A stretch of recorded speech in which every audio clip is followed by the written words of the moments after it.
everybody, Ben Woodruff here with another falconry video. Today's video, I'm going to be addressing the question, is a peregrine falcon the best falcon to start with for your first falcon? And is it even a good beginner bird? The answer to that question is yes. And I can hear right now my fellow American falconers, burn them at the stake, heresy. I can hear the calls for my blood. Well, guess what? Hear me out on what I'm talking about. I'm not saying that you, every single human watching this, should have a peregrine falcon as your first bird or your first falcon. I'm addressing the question, if you're going to fly a big falcon in falconry, is it your best one? Is your best choice? Is it a beginner's bird? Now, we have some very messed up thinking in America that has to do with certain lines of ecology that laws were based off of at the time, and our apprenticeship system. In America, you have to start off as an apprentice. You work up to a general class and then a master class. And a general or a master must sponsor you and help you out. It used to be in our laws that you had to start off as an apprentice with either an American kestrel, a very small, diminutive, incredibly common species of falcon, or a red-tailed hawk, a big, giant, powerful hawk that's also incredibly common. Now, I believe the thinking was these two species are relatively easy to train. They're very common and accessible, and they don't have to have telemetry to be flown.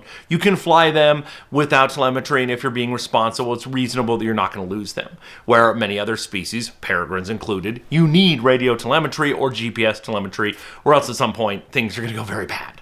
So that made some thinking that a kestrel or a red-tailed hawk are beginner's birds. That was just the mentality. And in the old days, really, red-tailed hawks are what everybody pushed for. They're like, oh, a kestrel's kind of a toy.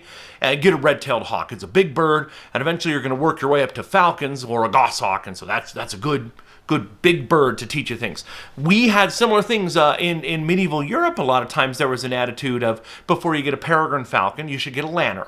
A lanner was considered to be easier to train and would teach you the basics: weight management, lure flying, hooding, just carrying and traveling with your bird. All these basic fundamentals of falconry could be learned with a lanner, and you do that for a season or two, and then go get yourself a real hunting falcon, a peregrine falcon, which, again, I think that's biased. I think lanner falcons are great. They're no peregrine, but I think they're great hunters, and I love to hunt with them. But back to peregrines.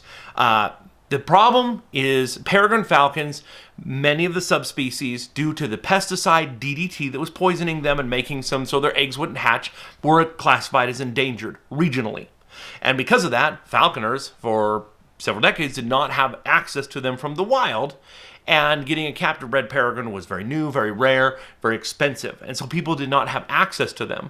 What we did have access to was prairie falcons. It's about the same size bird. Some would argue as hard-hitting, if not even a harder-hitting falcon than a peregrine. And so there's this mentality that if you're going to someday get a peregrine, that's like a goal, a distant goal that you wish for and hope for and work towards. So maybe you get a kestrel, maybe you get a red-tailed hawk, get some big bird experience, and then you get a prairie falcon, and then someday you sort of graduate to a peregrine. This is bullcrap. This is not actually thinking logically. This is, again, based off of laws, availability, ecology, and the sponsorship system. This idea that a prairie falcon is a stepping stone to a peregrine. Categorically, no. I don't care what species of I don't know how many subspecies of peregrines I've flown. I think I've flown like 6, maybe 7 different species of peregrine falcon from around the world. All of them incredible. And for a big falcon, very easy to train. Now, Now, to all the people who are calling for my blood right now, being like, how dare you? Longwinging is hard. Yeah, it is.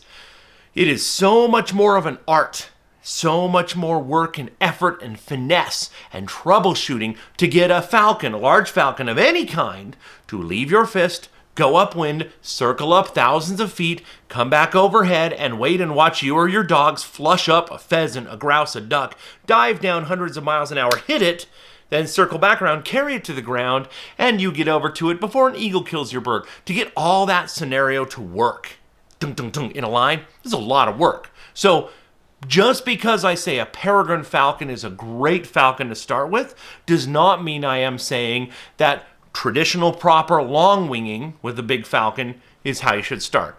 I still have my apprentices typically fly a Harris or a red-tail or a kestrel for their first bird. But if you are ready to do that with a peregrine, I recommend a peregrine as the best and first falcon to start with. I really do. Unless you have some other reason, be it availability or something.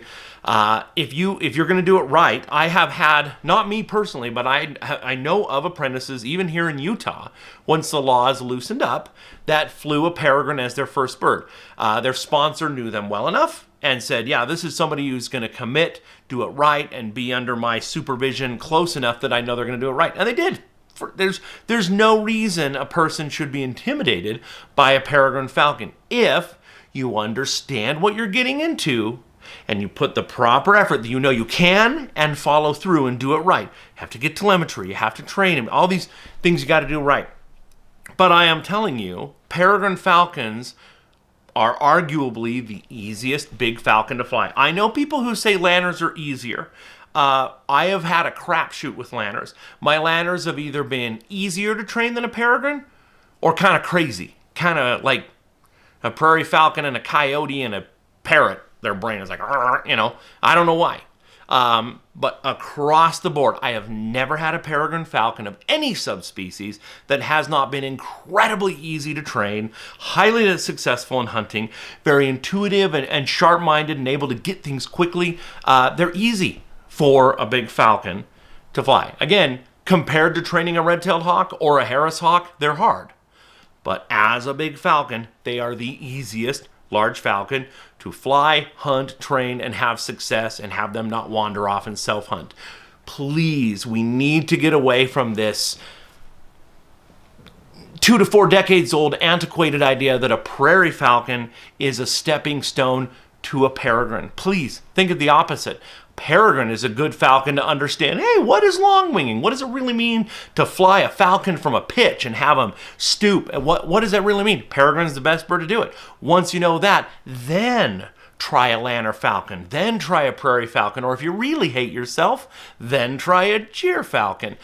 Those are much harder birds with more complicated nuances of the mind. Peregrine falcon is where it's at. You're going to have success, but you have to have the proper commitment. So again, I'm not saying that that is the best first bird, but it is your best first big falcon, and it is an acceptable question to ask as your very first bird too. If you're old enough, responsible enough, financially stable enough, can get everything you need, and have mentors or a sponsor that can actually help you do it right, and you follow through with that, then yes, a peregrine falcon can be also a great absolute first bird. You've never flown anything before. Absolutely can. Within those parameters. So I wanted to share that, and I hope we can get away from that stigma, especially in the United States, of thinking that a peregrine is a goal and that a prairie or a lanner or even a gyr peregrine hybrid are a stepping stone to a peregrine. It's not the case.